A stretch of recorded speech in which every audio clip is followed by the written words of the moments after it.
Peço aos irmãos que abram a palavra de Deus na epístola que Paulo escreveu aos Efésios, capítulo 2. Nós paramos no domingo passado no verso 3, na metade do verso 3, mas gostaria de fazer a leitura até o verso 10. Ele vos deu vida, estando mortos nos vossos delitos e pecados, nos quais andaste outrora, segundo o curso deste mundo, segundo o príncipe da potestade do ar, do espírito que agora atua nos filhos da desobediência, entre os quais também todos nós andamos outrora, segundo as inclinações da nossa carne, fazendo a vontade da carne e dos pensamentos, e éramos, por natureza, filhos da ira, como os demais. Mas Deus, sendo rico em misericórdia, por causa do grande amor com que nos amou, e estando nós mortos em nossos delitos, nos deu vida juntamente com Cristo, pela graça sois salvos. E juntamente com Ele, nos ressuscitou e nos fez assentar nos lugares celestiais em Cristo Jesus, para mostrar nos séculos vindouros a suprema riqueza da sua graça em bondade para conosco em Cristo Jesus. Porque pela graça sois salvos, mediante a fé. E isto não vem de vós, é dom de Deus.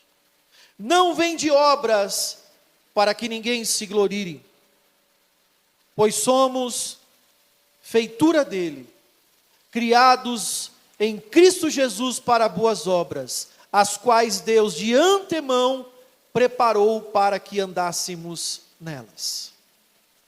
Domingo passado nós falamos sobre o curso do mundo, o fluxo do mundo. Este mundo que está sob influência do príncipe da potestade do ar, que é o próprio Satanás. Onde a natureza caída, que está morta, segue um caminho que é contrário ao caminho de Deus, seguindo o curso desse mundo. Este mundo que tem uma cultura, este mundo que tem um costume, que tem uma ideologia, que tem política, que tem uma moda a ser seguida, onde as verdades, entre aspas, não são absolutas, são subjetivas por causa da corrupção dos pensamentos dos homens caídos. Onde o curso, o fluxo desse mundo pode causar prazeres e ser atraentes e seduzir a carne que já é totalmente corrompida, onde a inclinação da carne ganha ainda mais força. Onde os pensamentos dos homens que estão mortos em seus delitos e pecados foram formados na faculdade do curso desse mundo sob a influência de Satanás. Amados irmãos, vimos também que esse mundo, ele continua vivo biologicamente falando, e intelectualmente falando, e que é um mundo que tem os seus valores, a sua ética, mas os seus valores e a sua ética estão totalmente corrompidos por causa do pecado, por causa do príncipe das trevas, onde os seus habitantes, que estão vivos apenas no aspecto natural do corpo, mas vemos que estão mortos espiritualmente.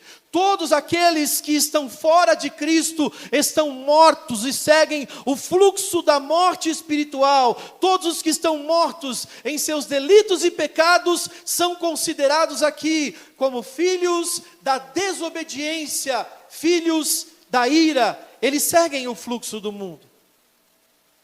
Eles seguem as tendências das correntezas, da aceitação da ideologia do mundo, cujos padrões são diabólicos. E esses padrões, que norteiam os pensamentos do homem de natureza caída, que faz a estruturação dos pensamentos do homem sobre essa influência em 3 níveis da escravidão, aonde o mundo, o diabo e a carne passa a reinar dentro desse aspecto. A grande influência dos pensamentos dos homens caídos se inclinam para as coisas provenientes do mundo, provenientes do príncipe da potestade do ar, provenientes da carne.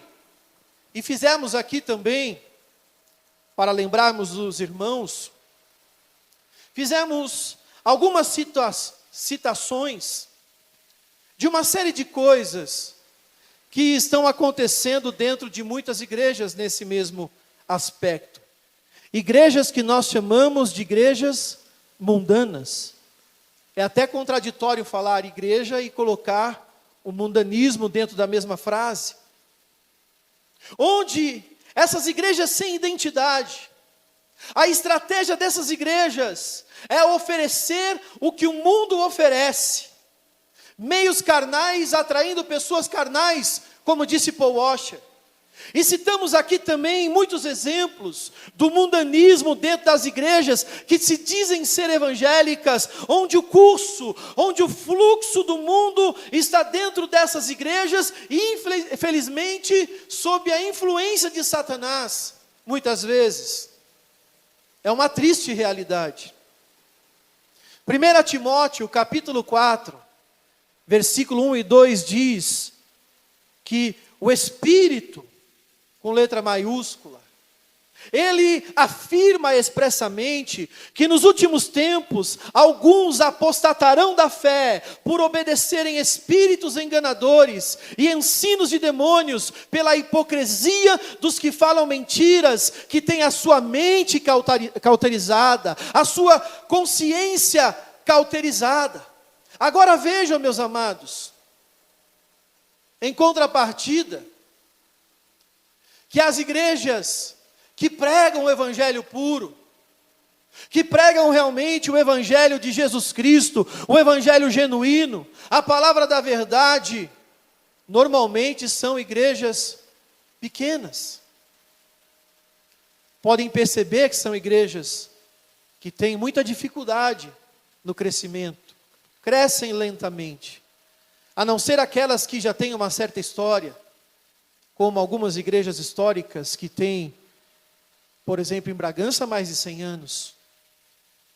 E quando você olha para as igrejas que estão no curso do mundo, igreja onde tem falsos profetas, igrejas de estratégias mundanas, onde você vê claramente os espíritos enganadores, os ensinos de demônios, as doutrinas errôneas, que só pensam em prosperidade financeira, igrejas cujo perfil são mercenárias, que pregam mensagens distorcidas, doutrinas erradas. Essas igrejas, elas estão transbordando, estão lotadas, milhares de pessoas seguindo, milhares de pessoas na fila para entrar. E algumas pessoas, durante essa semana, fizeram este questionamento após a última mensagem, dizendo: por que essas igrejas são lotadas e as igrejas sérias normalmente são pequenas e têm dificuldade no crescimento? E a explicação, ela é muito simples. Se abrirmos a palavra de Deus em 1 João capítulo 4, versos 5 e 6, vamos entender o porquê acontece isso. João está dizendo que do mundo são, por isso falam do mundo, e o mundo os ouve. O verso 6 diz que nós somos de Deus, e aquele que conhece a Deus nos ouve, e aquele que não é de Deus não nos ouve, e nisso conhecemos nós o espírito da verdade e o espírito do erro.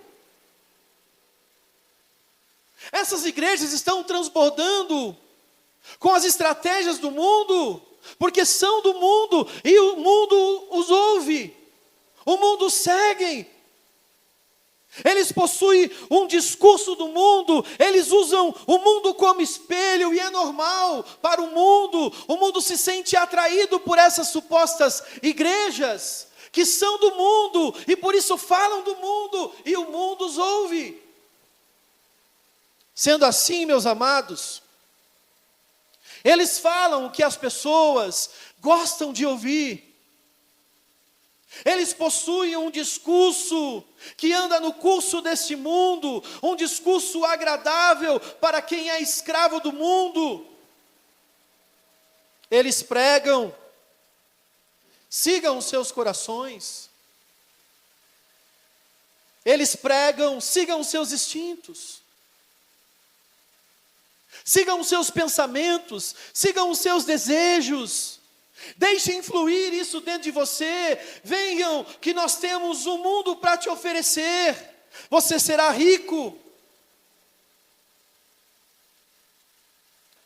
As pessoas que frequentam essas igrejas olham para a sua volta e todo mundo está no curso do mundo, no mesmo fluxo. Parece ser tudo normal. Todo mundo faz. Eles possuem ali os seus religiosos de estimação, eles estão dizendo que está tudo bem, então receba a vitória, receba a bênção, Deus vai te dar, Deus vai fazer, e é campanha disso, e é campanha daquilo, e você será uma pessoa de sucesso, e o mundo os ouve. É uma mensagem distorcida.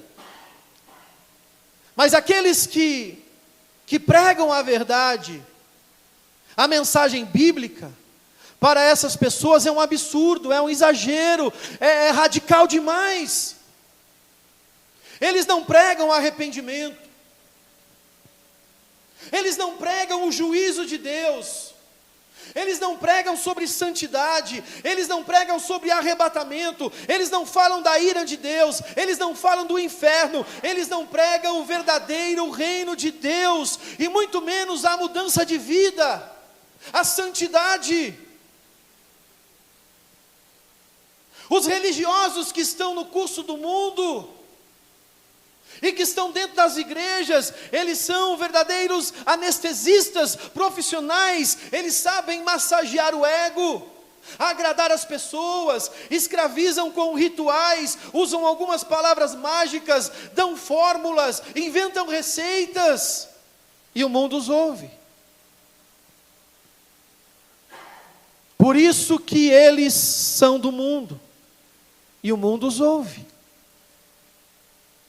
Eu vi na internet uma ilustração de um pregador dizendo: quem tem azeite na botija? E pregando: quem tem farinha na panela? E um membro grita de longe: pastor, você vai pregar a palavra ou vai fazer um bolo? Porque eles possuem receitas para animar o auditório, eles não enxergam a necessidade do arrependimento. A pregação deles é sobre bens materiais, é sobre saúde, é sobre prosperidade, é sobre vitória e tomar posse. Eles pregam o que o mundo oferece, eles pregam a ilusão, e o mundo gosta disso, o mundo os ouve, e o mundo compra essa ideia, porque ainda estão no curso desse mundo, não houve a regeneração, na verdade ainda não foram resgatados. A igreja do fluxo do mundo tem Jesus para todo gosto. Eles oferecem um Jesus com letra minúscula, embora seja nome próprio, mas de forma pejorativa, porque não é o nosso Cristo, que seja mais atraente para você. Jesus é o que você quer que ele seja. Você quer um Jesus espírita? Nós fazemos para você. Não precisamos esculpir numa imagem de escultura, mas nós podemos desenvolver um Jesus que seja da sua preferência. Se você precisa de um Jesus umbandista, nós criamos. Se você precisa de um Jesus materialista, você terá um. Qual é o Jesus dos teus sonhos? Nós vamos modelar um Jesus de acordo com os seus pensamentos, de acordo com as suas inclinações. E é importante entender isso, igreja, porque dentro desse aspecto existe uma forte conexão dentro dessas três esferas da escravidão do homem caído, que estão amarradas entre elas e que também amarra o homem, pois o homem é escravo do mundo, do diabo e da carne. E isso acontece simultaneamente, e podemos dizer até de forma pejorativa, que isso é a coisa mais normal do mundo. Mas para nós não é normal. Nós sabemos exatamente o que significa flertear com o mundo. É perigoso flertear com o mundo. Nós aprendemos com o irmão Fábio, na exposição de Tiago, no capítulo 4, verso 4, que flertar com o mundo é adulterar contra Deus. E eu fico imaginando, nessa frase, nesse versículo, Tiago bradando, como se estivesse pregando, dizendo: adúlteros e adúlteras, não sabeis vós que a amizade do mundo é inimizade contra Deus? Portanto, qualquer que quiser ser amigo do mundo, constitui-se inimigo de Deus. Ou somos amigos de Deus, ou inimigos do mundo, ou amigos do mundo e inimigos de Deus. Em 1 João, capítulo 2, verso 15 e 16 também, há uma comparação muito semelhante nesse aspecto, onde João diz: não ameis o mundo e nem as coisas que há no mundo. Se alguém amar o mundo, o amor do Pai não está nele. Porque tudo que há no mundo, a concupiscência da carne, a concupiscência dos olhos e a soberba da vida, não procede do Pai, mas procede do mundo. E Paulo, quando estava instruindo a Timóteo, disse para Timóteo: Timóteo, o firme fundamento de Deus permanece, tendo este selo: o Senhor conhece os que lhe pertencem, e mais, aparte-se da injustiça, aparte-se da iniquidade, aparte-se do mundo. Todo aquele que professa o nome do Senhor, se afaste destas coisas. Não flerte com o mundo. Não se una com o mundo. A igreja tem que ser separada para o Senhor Jesus Cristo. Thomas Watson, puritano inglês, enfrentou coisas semelhantes na Inglaterra. Pregador puritano, ele pregava sobre a pureza da palavra, sobre a santidade, querendo levar a reforma até o fim. E ele foi expulso de sua paróquia, porque a sua paróquia estava sendo restaurada, mas a doutrina dentro dela ainda estava contaminada. E logo após a reforma da paróquia, diz a história que ele foi expulso. Colocaram ele para fora, porque ele estava se levantando contra as falsas doutrinas, mas ele continuou a pregar fora dos prédios, fora das quatro paredes. Pois o que adianta uma organização incrível, um prédio monumental, a beleza estrutural de um edifício, se o ensino que está dentro, Deus abomina? E ele chegou a dizer: acaso é um amigo de Deus aquele que ama o que Deus odeia? O mundo tem o pecado para nos oferecer, porque na verdade o pecado é nosso, da nossa carne, mas ele tem a oferecer aquilo que antes era a nossa alegria, e hoje, após a regeneração, quando acontece alguma fatalidade da vida, é a nossa tristeza. Mas para quem flerta com o mundo, a nossa mensagem é radical, Porque para o mundo tudo isso é extremamente normal, igreja. É o curso do mundo, faz parte do mundo. E o consolo do mundo é: continue nos seus pecados.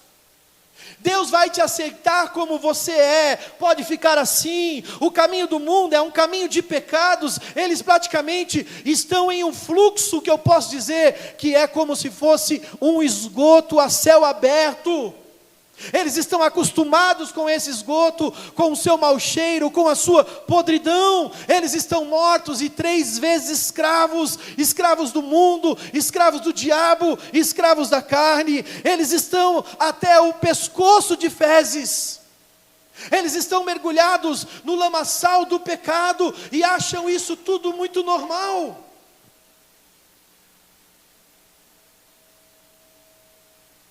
Eles não enxergam essas coisas como nós enxergamos, porque estão mortos em seus delitos e pecados, e são 3 vezes escravos, e nós enxergamos tudo isso que está acontecendo, porque nós fomos tirados de lá, nós sabemos de onde Deus nos tirou. E Paulo aqui nesse texto, ele quer trazer à nossa consciência essa ideia. Ele está usando do nosso passado, onde nós estávamos mortos em nossos delitos e pecados, onde andávamos conforme o curso do mundo, onde andávamos segundo o príncipe da potestade do ar, segundo as inclinações da nossa carne e dos nossos pensamentos, para nos lembrar de onde nós somos tirados. E a poderosa obra que Deus realizou em nossas vidas. E hoje eu gostaria de falar da segunda parte, que não deu tempo de terminar na última mensagem, que é sobre as inclinações da carne, mas principalmente as inclinações de nossos pensamentos. Pode ver aí no texto que a palavra declara inclinações da carne e dos pensamentos, que significa que nós nos inclinamos, quando estamos mortos, para as coisas que aparentemente pode ter algum tipo de lógica, no sentido de nos atrair pelo nosso interesse, pela nossa carne. Isso significa que nós nos inclinamos segundo as construções de nossos pensamentos durante a vida, durante a nossa caminhada. Agora imagine, igreja, o cenário. Estamos mortos. Somos filhos da desobediência, dentro desse contexto, ou éramos. Filhos da ira. Estamos no curso do mundo, mortos em delitos e pecados, e como se não bastasse, andamos segundo o príncipe da potestade do ar, e ainda segundo as inclinações da nossa carne. Dentro desse contexto, qual seria então as inclinações dos nossos pensamentos? Estando totalmente corrompidos. Agora imagine, meus amados, estamos mortos, andando no curso do mundo, segundo os padrões de Satanás e da carne. Agora imagine dentro de tudo isso, o que foi construído dentro de nós no passado. O que está sendo construído nesse mundo que precisa de evangelização, o que tem na cabeça das pessoas, em seus pensamentos.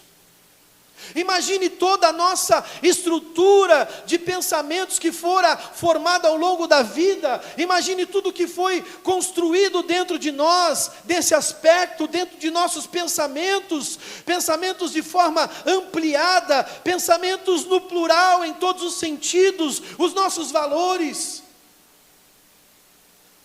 No mundo, o que entendemos da vida, a nossa ideologia, aquilo que temos por influência, que tivemos em nossos estudos anteriores, as nossas faculdades mentais, as nossas ideologias, os nossos apegos durante a vida, aquilo que foi construído no passado, dentro das nossas crenças, como eles pensam hoje. Como o mundo pensa hoje, o que temos por sexualidade, o que entendemos a despeito dessas coisas, o que foi construído dentro de nós como sendo espiritualidade, religião, o que foi construído dentro de nós por aquilo que é verdade e aquilo que é mentira, por aquilo que é certo e por aquilo que é errado, o que entendemos ser a religião verdadeira, o que o mundo entende dessas coisas. As inclinações de sua carne, de seus pensamentos, dentro desse aspecto, no desafio da evangelização, o nosso padrão de moral, o que o mundo pensa disso, o que nós acreditávamos e o que eles acreditam sobre teísmo e sobre ateísmo, em uma mistura da espiritualidade com a ciência. Quem sabe até alguns relatam experiências sobrenaturais na vida. O que o mundo pensa em sua multimaneira forma de crer, de entender as coisas, diante das filosofias que foram impostas para nós, dentro de sala de aula, ou pelos pais, ou pelos avós, diante de nossos pressupostos que nunca são neutros, e que estão formando cada cidadão desse mundo, onde cada pessoa tem a inclinação da carne, a inclinação dos pensamentos, diante das ações culturais das nações, diante das influências, das tradições dos antigos, diante das informações dos nossos parentes passados, de geração em geração, diante dos legados dos nossos antepassados, que foram passando de pai para filho, essa estrutura de pensamento, de intelecto, de entendimento, essa inclinação. Imagine como é a cabeça do ser humano. Andávamos conforme as inclinações da nossa carne e dos nossos pensamentos. Quais eram as nossas prioridades, a estrutura dos nossos pensamentos, quais eram as nossas inclinações, segundo a nossa natureza totalmente caída, totalmente contaminada pelo pecado, andando segundo as inclinações. Por que eu estou dizendo isso? Fazendo você ampliar a sua mente, a despeito da transformação que Deus fez em cada um de nós. Porque nesse versículo, nós precisamos enxergar o poderoso milagre de Deus. E eu gostaria de te convidar nessa noite, para enxergar isso. Te convidar para enxergar que algo poderoso da parte de Deus nos atingiu, nos alcançou. Imagine, igreja,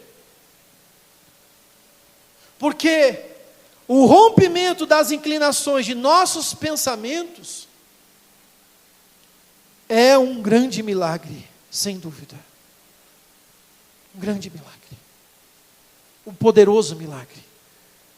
Porque uma desconstrução, que muitas vezes demorou uma vida inteira para ser formada, para ser construída, só um grande milagre da parte de Deus pode fazer isso com o homem. Só o Espírito Santo pode fazer isso. Só o Espírito Santo pode nos convencer. Só o Espírito Santo pode nos transformar diante dessa estrutura que foi formada no passado pelo poder e pelo impacto da palavra de Deus, pela graça, por intermédio da fé. Isso não vem de vós, é dom de Deus. Só o Espírito Santo pode demolir o que foi construído em nós durante a nossa vida, durante a nossa trajetória, quando estávamos mortos em nossos pecados e delitos. Quando o Espírito Santo faz isso, quando somos regenerados, quando o Espírito Santo começa a trabalhar dentro de nós, quando pela palavra de Deus, nosso entendimento se abre para o ensino da verdade absoluta, a suprema verdade absoluta da palavra de Deus, que é a plena revelação de seu Filho Jesus Cristo, como diz Efésios capítulo 1, o verso 17 e 18 que nós aprendemos em muitos cultos anteriores. quando essa estrutura de nossos pensamentos, nós recebemos ali o conhecimento de Deus, o espírito de sabedoria e de revelação, quando os nossos olhos, os olhos do nosso entendimento foram iluminados, ou os olhos do nosso coração foram iluminados pela suprema grandeza do poder de Deus, só Deus pode fazer isso, só Deus pode auto se revelar a nós. É a autorrevelação de Deus, é a capacitação de Deus que é concedida ao homem pelo Espírito Santo, que age na vida dos crentes em espírito de sabedoria e de entendimento. Só Deus pode nos dar isso, dele mesmo. Só o Espírito Santo pode revelar-se a si mesmo. É obra divina, pois a única forma que temos de conhecer a Deus é Deus auto se revelando a nós. Tudo começa em Deus, se desenvolve através de Deus, se executa por meio de Deus, finaliza com Deus. É o agir e o efetuar de Deus, segundo a sua boa vontade. Ele é a fonte de tudo, Ele mesmo sendo a fonte de tudo, Ele nos dá dele mesmo. Lembra que nós aprendemos sobre o pleno conhecimento do Filho, que Paulo intercede para que a igreja tenha esse conhecimento, no capítulo 1, a palavra ali, a palavra epignosis, que significa esse conhecimento íntimo, essa auto-revelação de Deus, Deus auto se revelando a nós. E quando nós somos impactados por isso, por essa regeneração, pela palavra da verdade, pelo Espírito Santo, pela ressurreição de Cristo, então, passamos a entender o que Paulo entendia. Filipenses capítulo 3, versos 7 e 14. Ali Paulo faz uma declaração desse entendimento. É o que norteia o pensamento de Paulo, as inclinações de Paulo naquele momento. Paulo, ele diz que tudo é insignificante comparado à suprema grandeza do conhecimento de Cristo. Paulo diz que ele considera tudo como esterco para ganhar a Cristo e ser encontrado nele. Esquecendo-me das coisas que para trás ficaram, avanço para as que estão diante de mim, eu prossigo para o alvo, eu olho para Cristo, a fim de ganhar o prêmio do chamado celestial em Deus, em Cristo Jesus. Essas coisas que devem nortear os nossos pensamentos, essa deve ser a nossa prioridade, e dentro dessa estrutura que o Senhor nos concede por intermédio do seu Santo Espírito, essa estrutura de pensamentos que nós recebemos de Deus, ao sermos vivificados, segundo a suprema grandeza do poder de Deus, um grande milagre extraordinário acontece em nosso entendimento.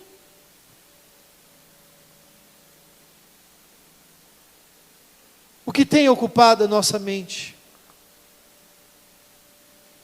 1 Coríntios capítulo 2, verso 16, diz que nós temos a mente de Cristo. Nosso alvo deve ser Cristo, nada além de Cristo, porque Cristo é a centralidade de todo o universo, deve ser a nossa centralidade. Não devemos nos conformar com este mundo, e essa renovação da nossa mente deve acontecer frequentemente pela palavra de Deus, sendo firmes e constantes, sempre abundantes no trabalho do Senhor. Meus amados irmãos, ao estar vislumbrado pela pessoa maravilhosa de Cristo, tudo para trás vira literalmente esterco. Ao se comparar com Cristo, vira esterco. Perto da contemplação de quem é Cristo, Quando entendemos a supremacia de Cristo, quando entendemos que Ele é o centro de todas as coisas, quando entendemos que para Ele é toda a primazia, porque dEle, por Ele e para Ele são todas as coisas, o passado, ainda que valioso diante dos homens, perto de Cristo, é como esterco. Precisamos dessa contemplação, precisamos contemplar quem é Cristo, e Paulo tem esse conhecimento, Paulo ele tem essa sabedoria, Paulo ele tem esse entendimento, ele tem esse discernimento, ele tem essa intimidade. Os pensamentos que norteiam a vida de Paulo estão conectados a Cristo. A palavra aqui, para pensamentos no grego, é a palavra dianoia, que é um pensamento que é fruto de uma construção da vida, que também está ligado a um conjunto de coisas ao mesmo tempo, que é, quem sabe, a razão, que é o pensamento, o intelecto, que é o perseguir os nossos objetivos, onde temos as nossas inclinações, o que queremos, onde faz parte também das nossas reflexões, da nossa inteligência, do nosso discernimento, do que temos por moral, do modo de pensar, do modo de sentir, nossas emoções, o que mexe com a gente, o que será transporte para as nossas decisões. E dentro dessa construção, quando estamos ou estávamos no mundo, a influência do mundo e de Satanás e da carne, como filhos da desobediência, filhos da ira, pensando como gente morta pensa, espiritualmente falando. Uma filosofia que na verdade, perto de Cristo, é uma filosofia, desculpe a palavra, é uma filosofia de esterco. Me perdoe. Perto de Cristo é um doutorado de esterco, é um pós-doutorado de esterco. Perto de Cristo é um PhD de esterco. Perto de Cristo é um diploma de esterco. E estou usando aqui o eufemismo para não falar outra coisa. Porque tudo fora da centralidade de Cristo é aprender a aprender e nunca chegar ao conhecimento da verdade. É estar gabaritado com tudo que o mundo pode oferecer e não ter o conhecimento da verdade. É ganhar o mundo inteiro e perder a sua alma.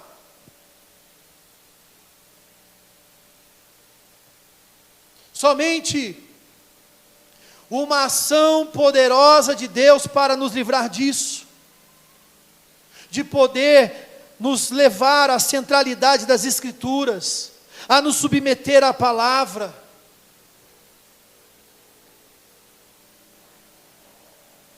Como está a sua vida?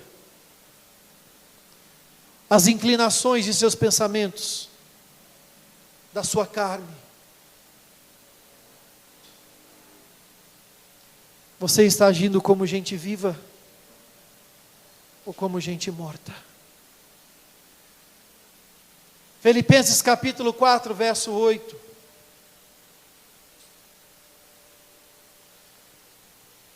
Finalmente, irmãos, tudo que é verdadeiro, tudo que é respeitável, tudo que é justo, tudo que é puro, tudo que é amável, tudo que é de boa fama, se há alguma virtude, se há algum louvor, se existe isso, seja isso que ocupe o vosso pensamento. É o poderoso milagre de Deus, transformando em nós e nos dando a mente de Cristo, de não andarmos segundo o curso do mundo, e nem segundo o príncipe da potestade do ar, e nem segundo as inclinações da nossa carne e dos nossos pensamentos, mas andar como ele andou, Pensar como ele pensou, é de olhar como ele olhou, e sentir como ele sentiu. De sorte que haja em nós os mesmos sentimentos que houve em Cristo Jesus. E eu estou finalizando essa mensagem. E em breve nós chegaremos no versículo 10. Numa outra oportunidade. E nós vamos aprender o que é ser feitura de Cristo. O que é ser um cristão de verdade. O que é ter o formato de Cristo. O que é ser criado em Cristo Jesus. O que é ser criado para as boas obras. Que Deus preparou para cada um de nós de antemão, para que andássemos nela. Porque existe um caminho de boas obras, para que possamos andar, e esse é o fluxo que é contrário ao mundo, é o fluxo do caminho de Deus, e Jesus é o caminho, a verdade e a vida, é um caminho que nos leva à medida da estatura, da plenitude de Cristo, o aperfeiçoamento, é o caminho que vai para a eternidade, é um caminho de transformação, é um caminho de mudança. O verso 10 vai impactar as nossas vidas, e eu tenho certeza disso, de sermos sensíveis aos estímulos do Espírito Santo, de nos ocuparmos com coisas santas, de pararmos de perder tempo. E João disse: nós somos de Deus. Aquele que conhece a Deus, ouve-nos. Aquele que não é de Deus, não nos ouve. E nisto conhecemos nós, o espírito da verdade e o espírito do erro. Mas ele também disse: mas os que são do mundo são, por isso falam do mundo, e o mundo os ouve.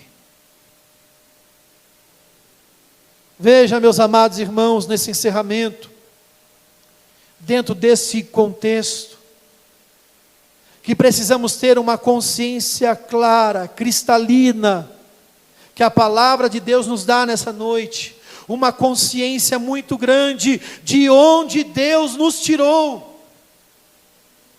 Temos que ter uma consciência, a consciência de onde Deus nos tirou, de onde Deus vai nos colocar para pregar, porque nós vamos voltar onde Deus nos tirou, não para curtir o que nós curtíamos antes, nas inclinações da nossa carne, mas nós iremos voltar de onde Deus nos tirou, do mundo, para pregar o Evangelho a toda criatura, e aquele que crer e for batizado será salvo, quem não crer será condenado. Precisamos ter ousadia para pregar o Evangelho e parar de perder tempo, porque existe uma ordem que não pode ser negligenciada. E eu quero finalizar essa mensagem dizendo para você: você precisa pregar o Evangelho. Que Evangelho é esse que carregamos com a boca fechada? Que Evangelho é esse que carregamos com covardia, com timidez? Estava me recordando esses dias do pastor Francisco. Encontrei até uma foto que eu tirei com ele, ainda muito menino na fé, um neófito. O pastor Francisco pegava muito firme na questão da oração e da escola bíblica. Até o último momento que eu fiquei na Igreja Batista Nacional, isso há muitos anos atrás, praticamente aí uns 27 anos atrás, quase. O pastor Francisco falava assim: seu covarde, seu fujão, seu almofadinha. Deus não chama almofadinha para a sua obra. Onde você estava na escola bíblica, onde você estava no culto de oração. E relembrando ali da minha trajetória, das mudanças, do aperfeiçoamento, de onde chegamos, de onde iremos chegar, com a graça de Deus, com a ajuda de Deus, tenho algo a dizer a você: precisamos pregar o Evangelho. E quando você evangelizar, você precisa saber que você está pregando para pessoas mortas. Você estará pregando para os mortos, que só a palavra de Deus pode ressuscitar os mortos. Preguem a palavra de Deus e eles serão ressuscitados. Pregue a palavra de Deus, evangelize os mortos, pregue ousadamente e os entregue às mãos de Deus, para que Deus possa ressuscitá-los. Evangelize, pregue para os mortos, pregue e eles crerão, Deus trará vida. Nós estávamos assim, nós éramos assim, nós nos encontrávamos assim, até Jesus nos encontrar.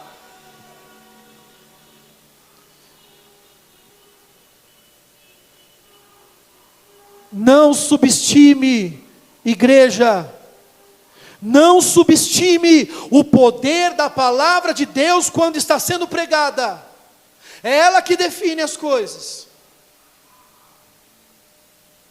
Não subestime, igreja, a ação do Espírito Santo, do poder convencedor. Não seja incrédulo. Para Deus nada é impossível.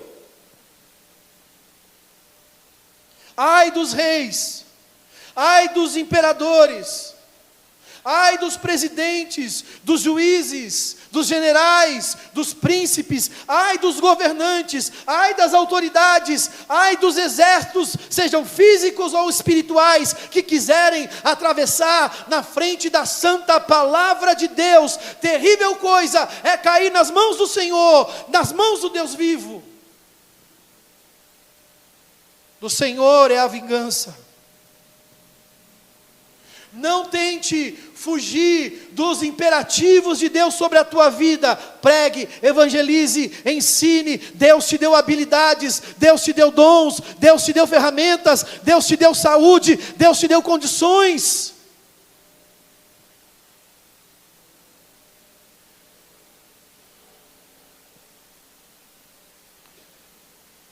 Eu quero nesse momento te convidar para orar comigo, com base nas palavras de nosso Senhor Jesus Cristo. Se coloque de pé nesse momento. Quero chamar o grupo de louvor.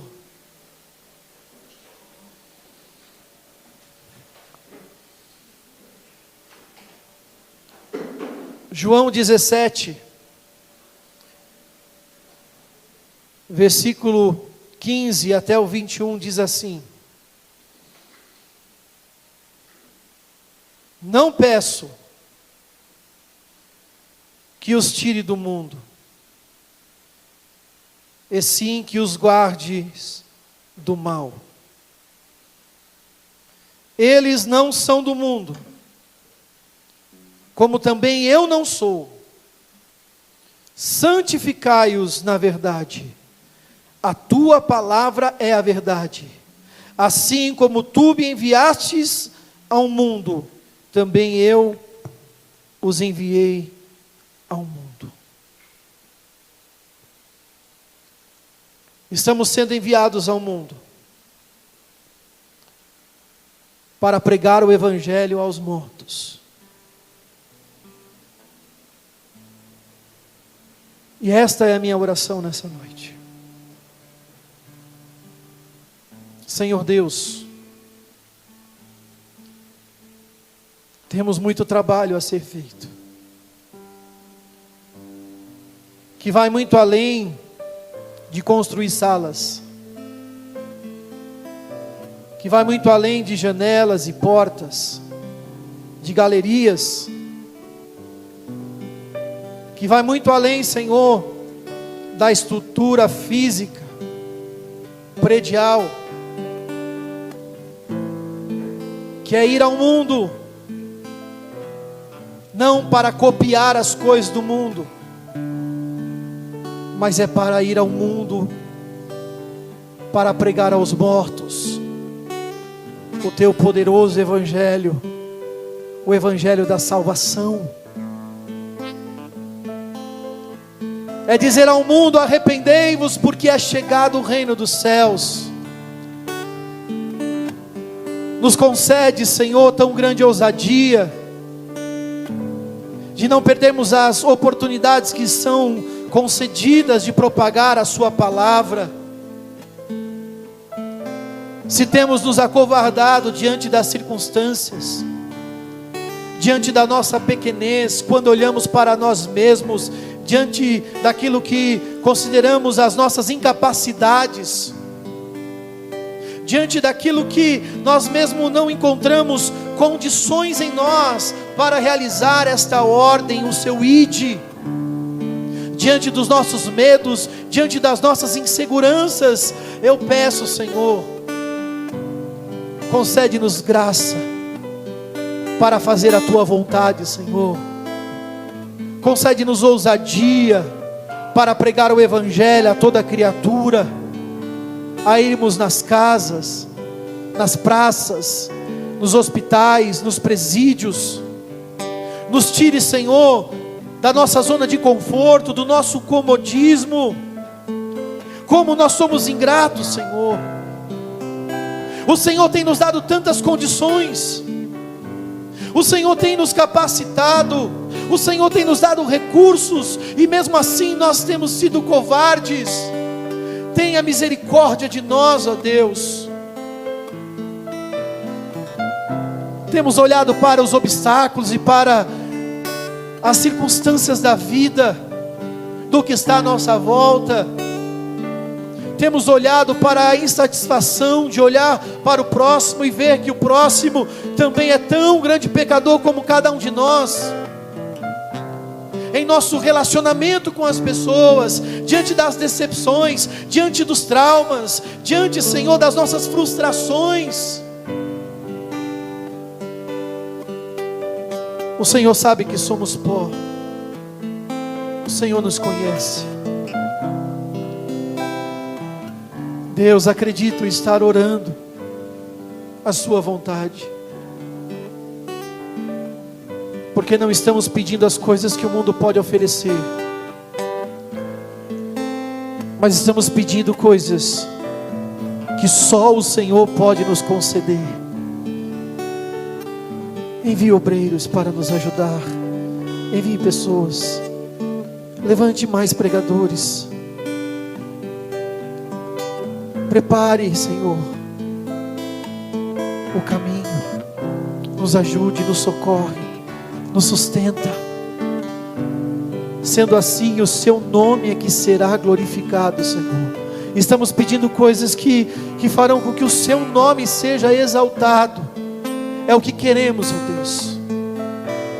Nos ajude a nos desapegarmos desse mundo, a do consumismo, aos desejos carnais. Nos ajude, Senhor, nos fortaleça para a glória do teu santo nome. Amém.